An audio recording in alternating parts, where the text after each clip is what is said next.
My name is Patty Drennan. I'm the composer of the music for the choral requiem, Requiem of Light. Well, first of all, I wanted to challenge myself.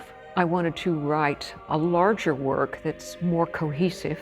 I usually would just write an anthem or a single piece, but I wanted something that had a little bit more structured integrity, something that was written from the past, incorporating some historical text, and I figured a requiem would be the best idea to do that. Well, I love the beauty of the voices without any added instrumental parts, and I think that's important to just let them showcase on their own. I wanted to make sure that the requiem wasn't solely a slow anthem or slow piece of work. I wanted to have some variety, like the Dies Irae, that's a little bit more turmoil, like drama within our lives. There's struggle, and that's what I wanted to portray in that. But then also let it morph into something that was more peaceful and calm, because that's the way our lives are. So I wanted to build upon that, and that's why it became the Requiem of Light. Hi, my name is Emily Drennan. I am chorus master and producer of Requiem of Light. We are here at Power Station Berkeley in New York City. Well, for us, we wanted to do something that was really her signature and something that was a little bit different. From a producer standpoint, it's certainly difficult to do an entire a cappella requiem. In a traditional requiem, you have the orchestra where the singer has moments of rest, quite literally and figuratively, where they can rest their voice, where they have even 6 to 8 measures, where there's a brass interlude or something like that. But this is really unique because there's not a single moment where there's not one person singing. And so all of that has to be in tune, all of that has to be in tempo and lined up. So it's difficult to have all those layers and have everything without any breaks, particularly for the singers and for the component as a whole. Hi, I'm Sangeeta Kaur, and I am here recording Patty Drennan's album, Requiem of Light.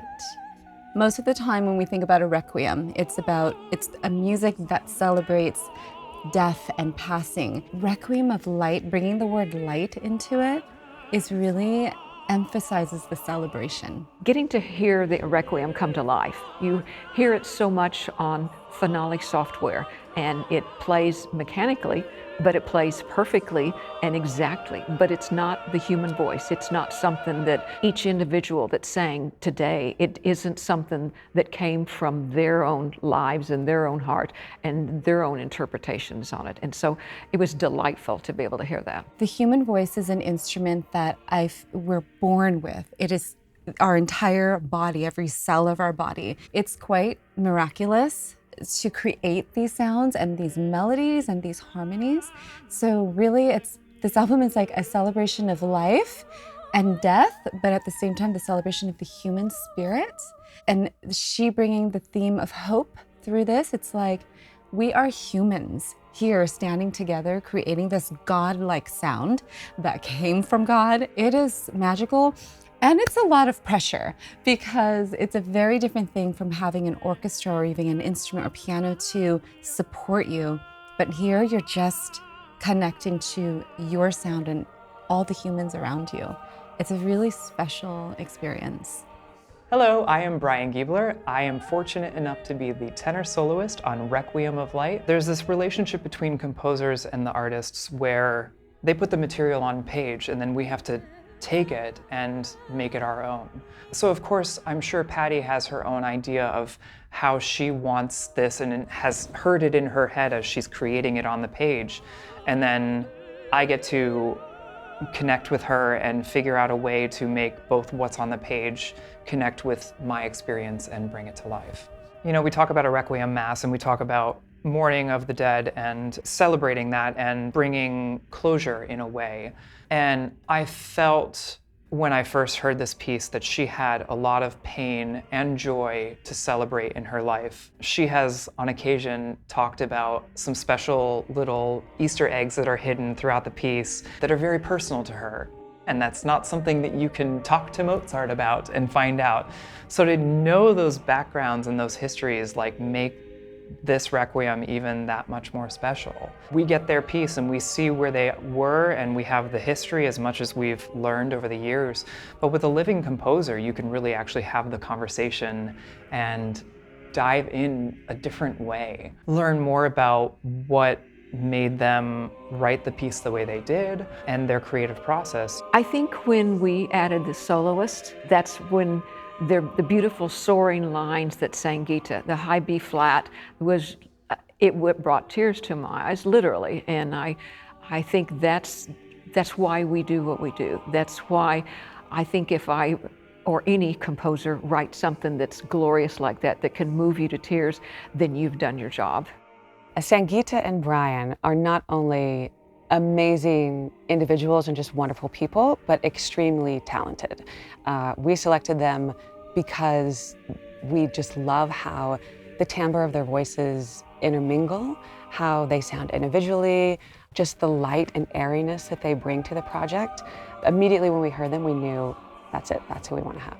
Hi, my name is Stephen Fox. I'm the conductor of this recording, Requiem of Light by Patty Drennan. Like the title says, it is a Requiem of Light. It's not as dark as some other Requiems, which are also wonderful, but I actually like this take. It's different. It's a different take on the Requiem. It has a lot of rhythmic vitality, and I think we're really trying to bring out the rhythmic energy in certain places. And the light, lux perpetua, the eternal light. It seems like Patty has really honed into that aspect of the text rather than the darkness. And so we're trying to give it the brightness that the piece calls for. There's so many great settings of the Requiem text that focus on other aspects. And this has been really refreshing for me to see a setting that focuses on the hope and the brightness of the eternal light. We have to hold our own pitch because we don't have instrumental accompaniment. I think that's a challenge in any a cappella piece. And given that it's not just an a cappella work, but it's a longer one, about 35 minutes, you have to really keep the energy up the whole time.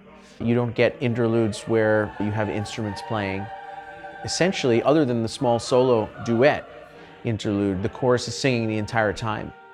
I think it is freeing. In a way, I think it is. I think it's difficult and freeing at the same time because it allows you to really explore the depths, the highs and the lows of the voice and of what a single person and what a choral unit can do. So I think it's really nice to explore that and exciting to explore that.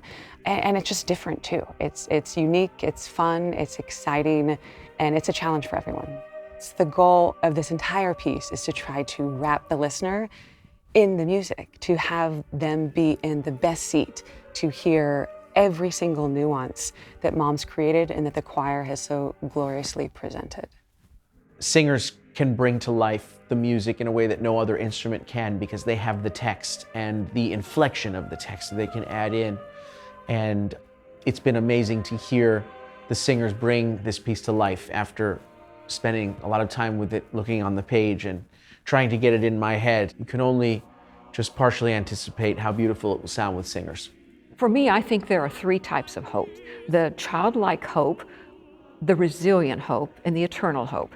The childlike is like our children are looking forward to getting that birthday gift that they've always wanted. They want to be selected for the team. When you get older, then it's like college level. They're hoping to ace the test. They're hoping to get the job that they think they're perfect for.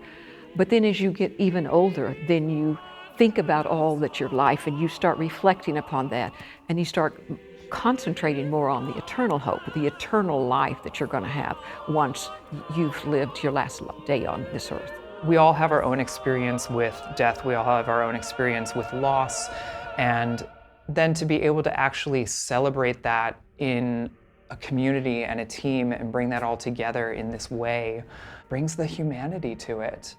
I really can feel that in her piece and how she's really trying to celebrate life and death and pour out the emotion that she's been feeling and really find that catharsis. There's been a really satisfying dialogue between Patty and myself in the sessions, an exchange of ideas, and that's just a privilege to be able to work directly with the composer. When you're doing older works, you don't have that privilege. You can guess, but you never really know what would the composer think. She's given me tremendous insight into what inspired her to write the piece, and in this way, to set the text in this way. She's also given me room to interpret the piece, which I love, and I think great composers write their work from a deep place of inspiration, but then they give it over to the world.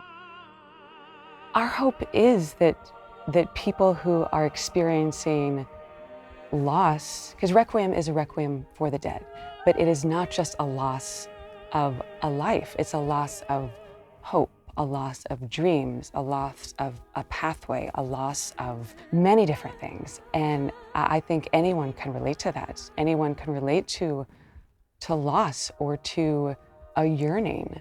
And so we want anyone who feels alone or who feels in difficult situation to feel hope and to know that there is hope.